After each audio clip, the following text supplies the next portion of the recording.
Okay, Assalamualaikum warahmatullahi wabarakatuh. Kita akan belajar topik number 6. Tajuk dia lah computing component. Right? So this is what you're going to learn in our topic computing tadi, component. Yang pertama, kita should able to describe various computer and mobile device, describe multi-core processor, component of processor, and 4-step information cycle, characteristic of personal computer processor on the market today, and describe way processor aku. Alright, so this all that we're going to learn. Okay, termasuk this one, differentiate various type of memory, purpose of adapter card, USB adapter, function of bus, and how we care about computer and mobile devices. Okay, so now kita tengok lagi. Okay, this is inside the case. Alright, inside the case, the case contain and protect the electronic of the computer or mobile device from damage. Right, case kat sini adalah casing lah. Kalau kita tengok, this is workstation. Kalau tengok this one adalah workstation. Alright, workstation ini, alright, this is one workstation ataupun sometimes you call as casing. Alright, so Alhamdulillah. So this one we call as case. Inside-nya ada komponen komputer yang kita guna sebenarnya, casing kita guna untuk protect the hardware from kita kata from ni lah. So we need case. Same goes here. We have computer together with the CPU. Alright, we still have the cover case here. Alright, so this is example. Okay, lagi. So this is inside the case. Kalau kita tengok inside a desktop atau workstation tadi, we have motherboard. Inside motherboard, this is motherboard. For example, motherboard. Inside motherboard, we will have CPU, memory. This is fan to make cool our computer, cooling and sebagainya. And we have different type of memory. Okay, we have here sound card, graphic card and so on. Alright, there is battery for laptop. Right, so this is inside the casing. Right, tengok lagi. This is a motherboard. Alright, so inside motherboard ini we have komponen-komponen yang Medan nyatakan tadi. We have motherboard. Inside motherboard we have RAM, graphic card, PCI card, sound card and so on. And we have CPU slot here. Alright, so this is what we call inside the case. Computer chip contain integrated circuit. Right. So now, what is processor? Processor is the main yang paling utama. We call as CPU, Central Processing Unit, which interpret and carry out the process instruction. Right. Okay, which carry out the instruction and the operating computer and processor. Today processor we have multi-core processor, which is have more than one processor inside. So previous version of processor like Pentium based on single core. Alright, so inside processor we have two unit. We have control unit and also arithmetic logic unit. A control unit for CU, arithmetic logic unit for ALU. Alright, that is about processor. Alright, this is a figure inside processor. Again, processor inside we have CU, control unit, and we have ALU used for arithmetic logic unit, and we have logic here, which is doing the operation on logic side, and we have arithmetic for calculation.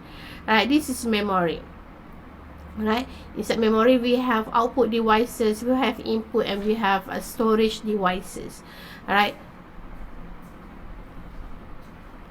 control unit is a component of the processor that direct and coordinate most of the operating in the computer. We have two things like this. We have control unit and we have ALU unit, which is control unit akan coordinate for the whole computer. Alright, while arithmetic logic unit do the two operation, either arithmetic or logic operation. Alright, so that is inside preprocessor. And here, for every instruction, the processor repeat a set of 4 basic operation, which is step pertama adalah fetch. Kalau kat sini di control unit before the calculation, insertion and data from memory. Alright, so this is, you have to understand lah. We have fetch, we have decode, we have execute, and we have store. Alright, this one, number 1 is fetch. Number 2, which is decode. Ketiga adalah execute. And keempat adalah store all the data back to memory. Alright, this is the 4 cycle inside processor. Alright. Processor inside mengandungi register. There are a lot of register inside processor yang fungsinya ialah untuk hold the data secara temporary, data and also instruction. The system clock will control the timing of all computer operation. Alright, so bagaimana kita membezakan setiap komputer dengan komputer lain ialah dengan menggunakan we call as clock speed. Alright, it's measured in gigahertz. For example, you can see from you punya laptop, alright, berapa dia punya frekuensi ataupun we call as frequency. Alright, normal laptop is about 2 something, 2 gigahertz and above, ataupun maybe 1.8 gigahertz. Alright, that is normal that we have today. Alright, so that is about processor. This is the picture for processor. One of the leading manufacturer for processor like inside Intel, which is here example ialah Core i7. Core i7 is based on multi-core or quad-core, which is inside have 4 processors inside. That is figure. Alright, this is where we put processor inside the motherboard. So you can see this one adalah motherboard, this one adalah processor. So a processor chip generate heat that could cause the chip to malfunction or fail. Alright, we need this processor will heat panas ataupun because it generate heat.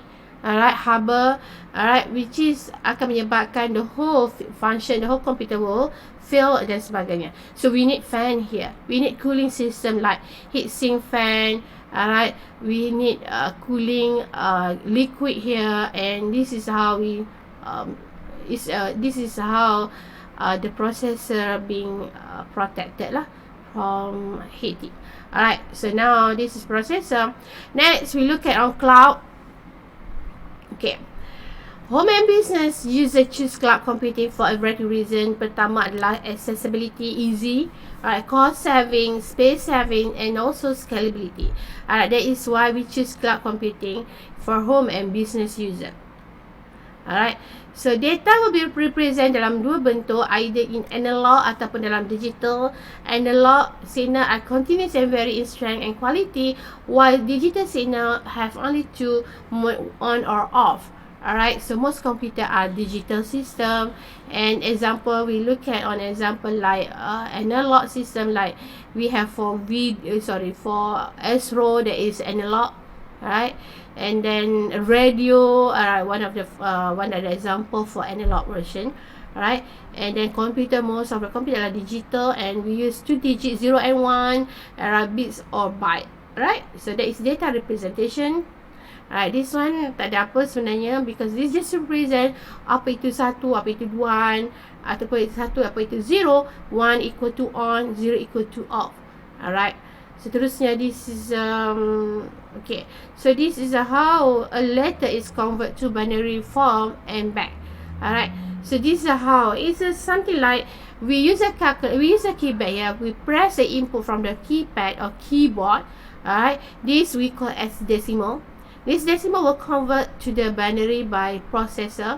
Alright, so here processor will encode, alright, and then do the processing and decode back from the binary kepada decimal, so that the decimal value will be displayed here. Alright, that is data representation.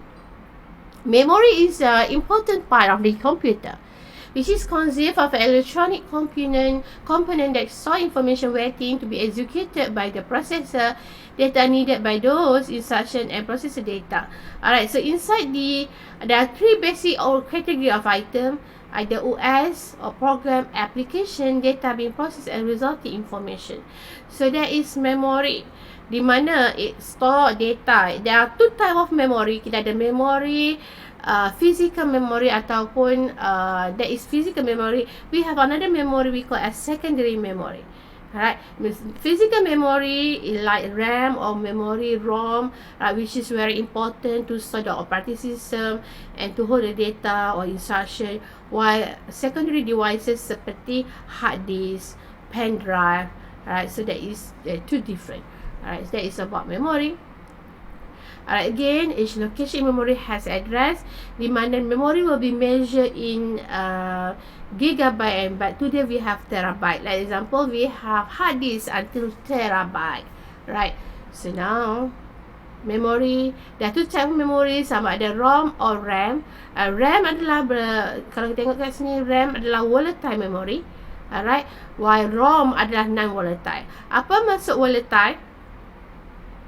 Kita volatile maksudnya tak kekal. So means that kita akan kehilangan data or memory when the computer is power off. Alright. Non-volatile bermaksud is kekal, does not lose the content when power is removed. Example ialah ROM, flash memory, and CMOS. Example volatile memory ialah RAM. Alright. So that is about memory. This is example of memory. Alright. So example of memory. This one ialah RAM. Alright. How program instruction transfer in and out of RAM. Alright, ini you tengok sendiri. Ada dua jenis RAM, sama ada static RAM ataupun DRAM. Alright, today we use DRAM. Alright, so we use DDR technology. Alright, so that is today. So we have until DDR4 today.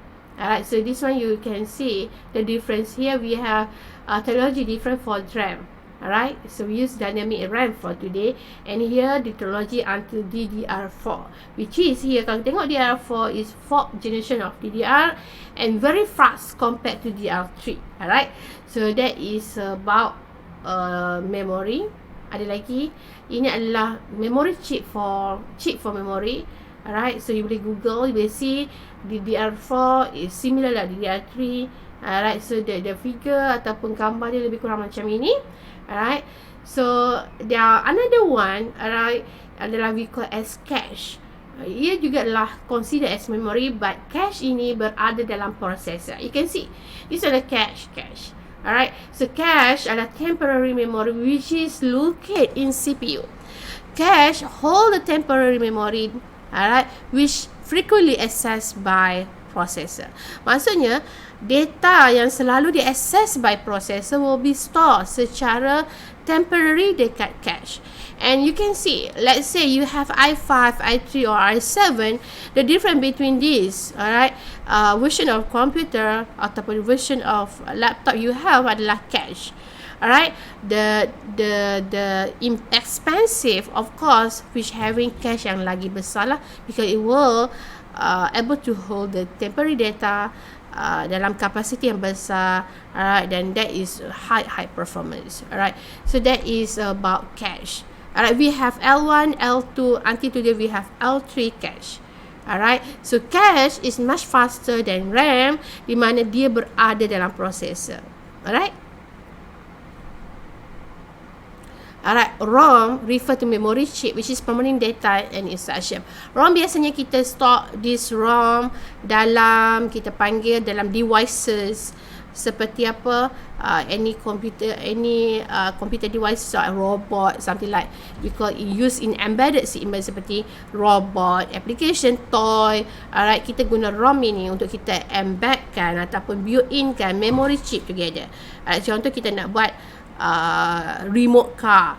Alright, this program for remote car we build in ataupun we install dekat ROM dan kita place inside the product. So that is we call ROM, one of example. And use firmware. Alright, so flash memory can be erased electronically and rewritten. That is flash memory, kita boleh erase, kita boleh rewrite. Alright, so that is flash memory access time. Access time is, when talking about inside memory, access time adalah amount of time required, alright, it takes a processor to read from memory. Berapa lama processor nak read from memory supaya nak fetch data, nak input data dan sebagainya. Alright, that is access time. Alright, adapter card. Alright, there are few adapter, there are a lot of adapter card. For example, kat sini we have sound card, video card. Alright, so adapter ini kita panggil juga dikenali sebagai I/O card. Alright, so kat sini we have different adapter card. We have Bluetooth, MIDI, modem, network, sound, TV, channel, USB video and video capture. Alright, this is adapter lagi. We have video card, sound card and motherboard. All the card ini we place inside the motherboard. This is kita panggil external card. Alright, which is we call as, sometimes we call as plug and play.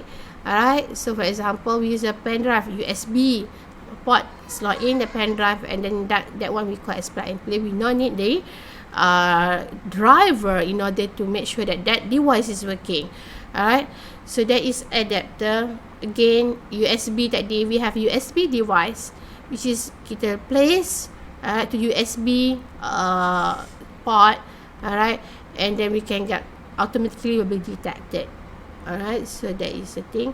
Bus adalah merupakan kita panggil link ataupun kita panggil data bus. There are two type, which is data bus and address bus, which is sebenarnya bus ini in between CPU dengan memori. For example, this figure CPU and memory, kita memerlukan this bus untuk send the data dan also send the address. Alright, word size, the number of bit the processor can interpret and execute at a given time. There is bus, system bus, bedside bus, and expansion bus. Alright, power supply ialah merupakan required for us. Alright, in order to give the supply to the computer or kita punya laptop. Here computer and this is laptop. AC convert kepada AC adapter convert the wall outlet AC power kepada DC power, direct current power. Okay. So this inside the computer or phone, we have battery inside, which is battery ini akan save the mobile computer and device can run using either power supply or battery. Battery typically are rechargeable lithium ion. Alright, so the challenge to that lah to make sure that battery can long lasting. Maksudnya kita boleh guna lama. For example, our phone today, it can hold until berapa hours in a day. Alright, with full use of application. That is one of example. Alright, these are all that we learned just now. We learned about processor cycle inside the processor, cloud system. We learned about memory, adapter bus, and how we care about our computer and mobile device. That's it from Madam. Alright, so if there are any question, you can always ask Madam to the WhatsApp, and this video will be recorded in YouTube and you can play again and again. Alright, thanks for everyone and enjoy your class, and Assalamualaikum warahmatullahi wabarakatuh.